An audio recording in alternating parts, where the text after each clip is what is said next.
दोस्तों आज हम बात करने वाले हैं इस वीडियो के माध्यम से एंटी डिफेक्शन लॉ की, यानी कि दल बदल विरोधी कानून की। आपने सुना होगा, देखा भी होगा कि कई बार कोई सांसद या विधायक किसी राजनीतिक दल से जीत के आता है और उसके बाद वो किसी दूसरे राजनीतिक दल में चला जाता है जिस राजनीतिक दल की सरकार बनती है। जैसे मध्य प्रदेश में हुआ था कि मध्य प्रदेश के बहुत सारे विधायक बीजेपी में चले गए। तो इस तरह की कंडीशन को रोकने के लिए सरकार ने एक संविधान संशोधन करके काफी पहले, यानी कि 52वां संविधान संशोधन हुआ था, उस 52वें संविधान संशोधन के द्वारा यह तय किया कि इस तरह के दल बदल को रोका जा सके, इस तरह के दल बदल में जो समस्याएं उत्पन्न होती हैं उन्हें दूर किया जा सके। तो इसके लिए उन्होंने एक 52वां यानी कि 52वां कॉन्स्टिट्यूशनल अमेंडमेंट किया था और ये कॉन्स्टिट्यूशनल अमेंडमेंट हुआ था 1985 में। तो आज हम इसी की बात करने वाले हैं। हम दल बदल विरोधी कानून की बात करेंगे या हम बात करेंगे 52वें संविधान संशोधन के जो कि 1985 में हुआ है, 1985 में। और साथ ही साथ हम इसमें देखेंगे कि किस तरीके से कोई सांसद या विधायक इस संविधान संशोधन या इस नियम कानून की वजह से अयोग्य हो जाता है और किस वजह से अयोग्य नहीं होता है। तो दोनों पक्ष आपको देखने हैं। इस संविधान संशोधन के लागू होने पर अनुच्छेद 101, 102 एवं 190, 191 ये 4 आर्टिकल में चेंजेस हुए और इसके अलावा अनुसूची 10 जोड़ी गई। और अनुसूची 10 आप जानते हैं शेड्यूल 10 है, जो कि शेड्यूल 10 किससे संबंधित है? दल बदल विरोधी कानून से, या दल बदल विरोधी जो भी नियम है वो इस अनुसूची 10 में दिए हुए हैं, जो कि 1985 में हमारे संविधान में जोड़ी गई थी। चलिए दोस्तों, अब सबसे पहले देखते हैं कि आखिर कौन सांसद, कौन से विधायक ऐसे होंगे जो कि अयोग्य करार दिए जा सकेंगे इस संविधान संशोधन के बाद।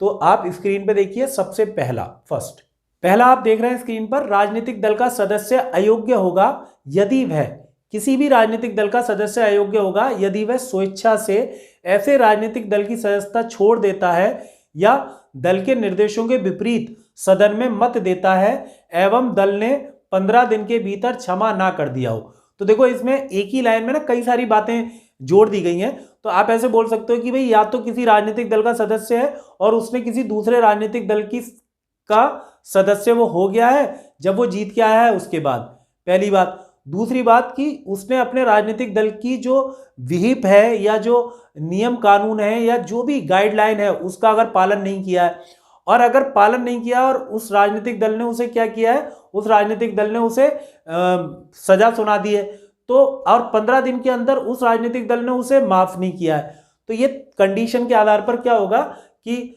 जो सांसद हैं, विधायक हैं, उनकी सदस्यता रद्द कर दी जाएगी। तो इसका मतलब वो अयोग्य करार दे दिए जाएंगे संसद के लिए या विधानमंडल के लिए। तो सिंपल सी बात है, जो आपने पहली बात देखी उसमें समझ गए होंगे आप, उसमें 2-3 बातें एक साथ है कि एक तो मैं दोबारा फिर बोल देता हूं तो याद करने में आसानी रहेगी ना थोड़ी, कि पहला कि उसने राजनीतिक दल की सदस्यता, दूसरे राजनीतिक दल की सदस्यता ले ली हो जब वो किसी और राजनीतिक दल से जीत के आया है और वो कांग्रेस से जीत के आया, बीजेपी में चला गया, पहली बात। दूसरी बात कि कांग्रेस या किसी भी राजनीतिक पार्टी ने उसे एक गाइडलाइन दी है कि भाई इस गाइडलाइन के अकॉर्डिंग आपको सदन में वोट करना है, इस कैंडिडेट, ये राष्ट्रपति के लिए जो उम्मीदवार है इसे वोट करना है, और वो अपनी पार्टी की गाइडलाइन को ना माने, इसे कहते हैं बिहिप। तो बिहिप को ना माने तो उसके बाद जब वो बिहिप को नहीं मानेगा तो वो जो राजनीतिक पार्टी है वो क्या करेगी, उसे कोई ना कोई पनिशमेंट करेगी। तो वो पनिशमेंट अगर माफ नहीं किया गया 15 दिन के अंदर तो फिर चुनाव आयोग के थ्रू वो व्यक्ति क्या होगा, वो अयोग्य करार दे दिया जाएगा, किससे? संसद या विधानमंडल, जहां भी वो चुनकर गया है वहां पर। पहली बात थी। दूसरी बात देखिए, स्क्रीन पर आपको दिख रही होगी कि निर्दलीय सदस्य चुनाव जीतने के बाद किसी दल की सदस्यता ग्रहण कर लेता है, तब भी यही स्थिति है कि अगर निर्दलीय सदस्य जो जीत कर आया है, जैसे राजा भैया निर्दलीय लड़ते हैं, तो निर्दलीय सदस्य अगर जीत कर आया है किसी पार्टी से नहीं होता निर्दलीय, तो है ना, बिना दल का, और फिर वो जीतने के बाद जब सरकार बनती है किसी की, तो उस सरकार में मंत्री बनने के चक्कर में किसी पार्टी में चला जाए, है ना, यानी कि उस पार्टी की सदस्यता ग्रहण कर ले। देखो यहाँ पे 2 बातें हैं, वो जीत के आए, वो अपना समर्थन दे दे तो कोई दिक्कत नहीं है, समर्थन देने पर वो अयोग्य करार नहीं होगा, इस बात को याद रखेंगे। लेकिन वो उस पार्टी की सदस्यता ग्रहण कर लेता है अगर, है ना, वो निर्दलीय था वो सपा में चला गया, वो निर्दलीय था वो कांग्रेस या बीजेपी में चला गया, तो इसका मतलब वो क्या होगा, वो अयोग्य करार दे दिया जाएगा। और वैसे वो क्या है, बाहर से समर्थन दे दे तो कोई दिक्कत नहीं है। तो ये दूसरी बात थी जिसमें दूसरी शर्त के आधार पर अयोग्य करार दे दिया जाएगा उसे, जो व्यक्ति ऐसा करेगा, जो सांसद या विधायक ऐसे करेगा। फिर देखो तीसरा आप अपनी स्क्रीन पर देख रहे हैं कि तीसरा है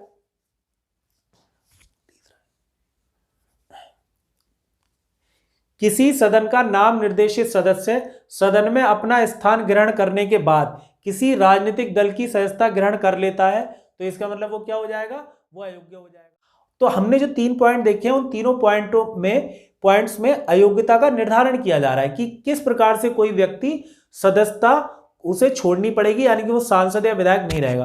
तो आपने तीसरी लाइन देखी ध्यान से, उसमें क्या, नाम निर्देशित, यानी कि जो एंग्लो इंडियन, अब तो एंग्लो इंडियन खैर खत्म हो गए, तो एंग्लो इंडियन भी आते थे इसमें। इसके अलावा जो 12 सदस्यों को राष्ट्रपति मनोनीत करता है राज्यसभा में, वो आएंगे इसमें। और जो विधानसभाओं में है ना, अलग अलग विधानसभाओं में, विधान परिषद में, विधानसभा में तो खैर एंग्लो इंडियन होते थे, वो बंद हो गए।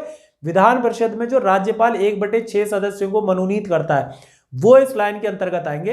अगर ऐसे लोगों को नाम निर्देशित किया है ना, राष्ट्रपति या राज्यपाल ने, और फिर वो सांसद और विधायक बनने के बाद वो क्या करें, वो किसी राजनीतिक दल में चले जाएं, तो क्या हो जाएंगे, अयोग्य हो जाएंगे। तो इस प्रकार से जो ये 52वां संविधान संशोधन है, ये 3 आधार पर किसी सांसद या विधायक को अयोग्य करार देता है ना, बहुत सिंपल से शब्दों में हमने बताया। अब देखते हैं कि कब वो अयोग्य नहीं होगा, है ना, कौन सी कंडीशन में। तो देखिए सबसे पहले, तो पहला आपने क्या देखा, अयोग्यता का निर्धारण किया हमने 3 बातों के आधार पर। अब करेंगे अयोग्य ना होने का निर्धारण कि कब वो अयोग्य नहीं होगा, डिसेबल नहीं होगा। तो देखिए सबसे पहला है कि यदि कोई सदस्य दल में टूट के कारण अपने दल से बाहर हो गया हो, और दल में टूट तब मानी जाएगी जब 1/3 सदस्य एक नए दल का गठन कर लें। यदि कोई सदस्य पीठासीन अधिकारी चुने जाने पर अपने दल की सदस्यता छोड़ देता है, तब भी वो अयोग्य करार नहीं होगा। तो देखो बहुत सिंपल सा है एकदम, कि अयोग्यता आपने देखी थी 3 बातें, उसके स्क्रीनशॉट ले लेना, रिवाइंड करना इस वीडियो को, और फिर अयोग्य कब नहीं होगा, ये बड़ा महत्वपूर्ण है। तो मान लो जैसे कांग्रेस मध्य प्रदेश में है, तो कांग्रेस क्या हो कि कांग्रेस के जितने भी विधायक थे उनमें से उन पूरी पार्टी में फूट पड़ जाए, या उस पार्टी में जो विधायक जीत कर आए थे, मान लो 70 विधायक जीत के आए और 30-35 विधायक क्या हो, वो पार्टी छोड़ दें, तो फिर वो अयोग्य करार नहीं हो सकते। यानी कि 1/3 या उससे अधिक सदस्य अगर पार्टी की सदस्यता छोड़ देते हैं और किसी दूसरी पार्टी की सदस्यता ग्रहण कर लेते हैं, तो वो अयोग्य करार नहीं दिए जाएंगे। एक बात। दूसरी बात, यदि किसी पार्टी का सदस्य जो सांसद या विधायक बना है और वो पीठासीन अधिकारी बन जाता है, यानी कि स्पीकर बन जाता है, तो भी वो सदस्यता अगर छोड़ना चाहता है तो वो छोड़ सकता है, तो वो तब भी अयोग्य करार नहीं दिया जाएगा। तो इसका मतलब अयोग्यता का निर्धारण, और उससे पहले हमने योग्यता का निर्धारण किया 52वें संविधान संशोधन 1985 के द्वारा। ठीक है, बहुत सिंपल सा है। एक नोट करके एक और लाइन देख लीजिए स्क्रीन पर अपनी, कि दल परिवर्तन से उत्पन्न जो अयोग्यता संबंधी प्रश्नों का निर्णय है वो सदन का अध्यक्ष करता है। किसी सदन के अध्यक्ष को 10वीं अनुसूची के उपबंधों को प्रभावी करने के लिए नियम बनाने की शक्ति है। ऐसे नियम सदन के समक्ष 30 दिन के लिए रखना आवश्यक है। मतलब जो स्पीकर हैं लोकसभा के, राज्यसभा के सभापति हैं, है ना, या विधानसभा के जो स्पीकर हैं, या विधान परिषद के जो सभापति हैं, इन सबको ये अधिकार है कि 10वीं अनुसूची के संबंध में कोई नियम कानून बनाए, और फिर वो नियम जो बनाए वो संसद में 30 दिन के लिए रखें, सदन में रखें, संसद में नहीं सदन में रखें, हाउस में रखें, लोगों को बताएं। तो ये किसका अधिकार है, ये उस स्पीकर या सभापति का अधिकार है। और इसके अलावा 10वीं अनुसूची से संबंधित जितने भी नियम कानून है वो, या किसी सदस्य की अयोग्यता का निर्धारण है, योग्यता का निर्धारण है, तो वो किसे करने का अधिकार है, संसद और विधानमंडल को। सिंपल सा है। चुनाव आयोग है जो वो परामर्श देता है ना, इस संबंध में कोई बात पता लगती है तो परामर्श दे सकता है, वरना अंतिम निर्णय कौन करती है, संसद और विधानमंडल करते हैं। तो उम्मीद है दोस्तों बहुत छोटा सा टॉपिक था, है ना, 7-8 मिनट का था, तो समझ में आ गया होगा। और क्वेश्चन जब आएगा तो आपको याद आएगा कि कम से कम चलो हमने 7-8 मिनट का एक वीडियो देख लिया था, तो हमें याद हो गया था। ठीक है। तो हमारी कोशिश ये है कि छोटे छोटे वीडियो हो जिससे कि आपका टाइम बड़ा कीमती है साहब, है ना, आप 2.5-3 घंटे मूवी में वेस्ट कर सकते हो, है ना। अगर कोई कहीं पर कोई यूट्यूबर जो चैनल है एजुकेशनल चैनल, वो आपको फिजूल में क्वेश्चन सॉल्व करा रहा है ना, पुराने पेपर जो आप घर पे बैठ के भी कर सकते हैं, तो उसमें आप चैटिंग में भाग ले सकते हो। लेकिन कोई इन्फॉर्मेटिव 8-10 मिनट की इन्फॉर्मेटिव वीडियो देखने में आपको पसीने छूट जाते हैं वैसे। लेकिन बहुत सारे बच्चे हैं जो जुड़े हैं हमारे साथ, और उम्मीद है कि उन्हें ये वीडियो पिछले वाले वीडियो की तरह पसंद आया होगा। तो इसे शेयर करें, लाइक करें और सब्सक्राइब जरूर कर दें अगर अब तक आपने सब्सक्राइब नहीं किया तो। चलिए दोस्तों, अब अगले वीडियो में मिलते हैं।